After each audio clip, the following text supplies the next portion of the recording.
be able to capture your questions as part of the overall briefing. Please ensure that you speak loudly into the mic. Thank you, and over to our Mayor Henry Braun. Thanks. Thank you, Peter, and good afternoon. I'd like to start by acknowledging that we are located on the traditional territories of the Tsemeth, Matsqui, and Lucamo First Peoples. I'm Henry Braun, the Mayor of Abbotsford, and with me today is our City Manager, Peter Sparanese. As predicted, the rain started here in Abbotsford overnight, and we have continued to receive heavy rain throughout the day. Water levels on the north side of Highway 1 at North Parallel near Castle Fun Park began rising mid-morning and reached the point at approximately 11 a.m. where we had to issue targeted evacuations for some buildings in that area, and I signed 2 evacuation orders in that area just before I came down here. The localized flooding in this region of our community will cross underneath the Trans-Canada Highway. However, as I said yesterday, I do not have any updates on the conditions of Highway 1, and I encourage everyone to check with Highways and Drive BC in order to get the latest updates on the highway conditions. Additionally, due to the localized flooding, we had to close several roads in the Matsqui Prairie region, which is located in the northern part of our community, and that's our other farming prairie on the Fraser River. The sandbagging and sediment clearing work that was done in and around historic Claiborne Village is holding back any flooding from reaching homes and businesses in that area. I went out this morning with our Chief Constable Mike Sear, and we went to both of these areas, and I can tell you that we are seeing some significant pooling of water in both the Matsqui Prairie and in the North Parallel Road area. I also stopped at the administration offices of both Tsemeth and Matsqui First Nations in person to check how they are faring through these latest weather events.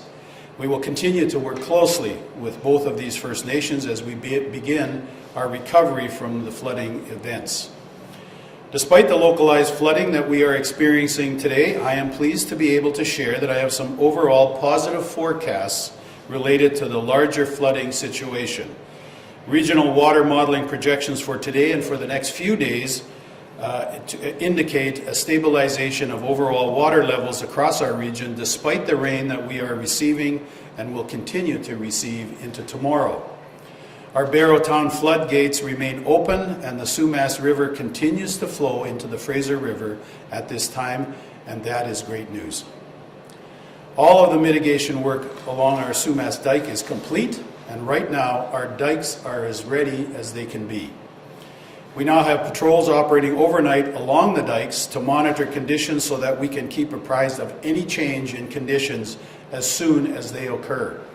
Overall, we have seen the water levels in the Sumas Prairie Lake bottom drop by approximately 6 inches in the last 24 hours.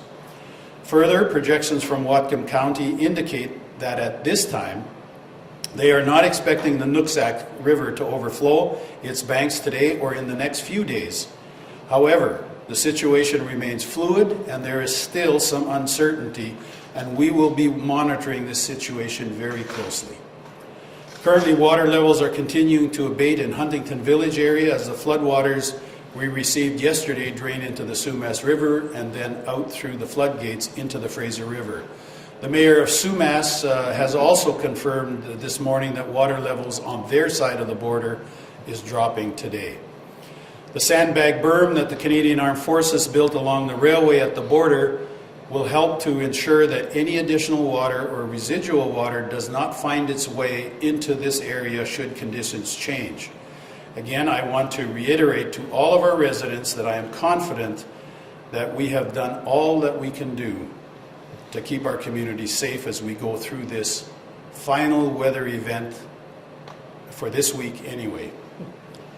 Turning to our recovery efforts, the rapid damage assessments of properties being conducted by Task Force 1 have continued over the past few days, although their efforts have been somewhat hampered by the flooding yesterday. This work will continue, and we expect to have updates on our return to home plans for everyone in the coming days. Again, as we continue to move toward recovery, our long-term focus in partnership with the provincial and federal governments will continue to be on how we are going to rebuild our critical infrastructure to ensure we do not experience another event of this magnitude or worse. The support of both the province and the federal governments for the vital upgrades we need to see completed will make the difference between us potentially dealing with another mass flooding event in the future that impacts our farmers and shuts down our key transportation corridors. As I mentioned yesterday, over the last several days, I have witnessed firsthand the results of all of the efforts that have been put forward protecting our community from further damage.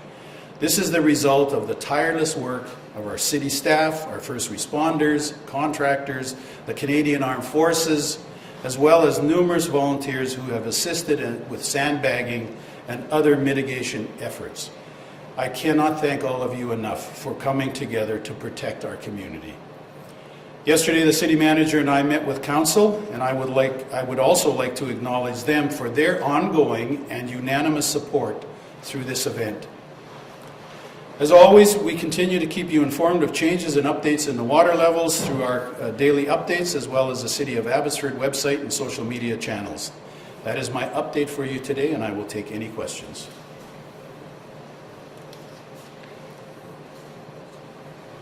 Hello, Mayor Braun. It's Ben Milger with CTV News.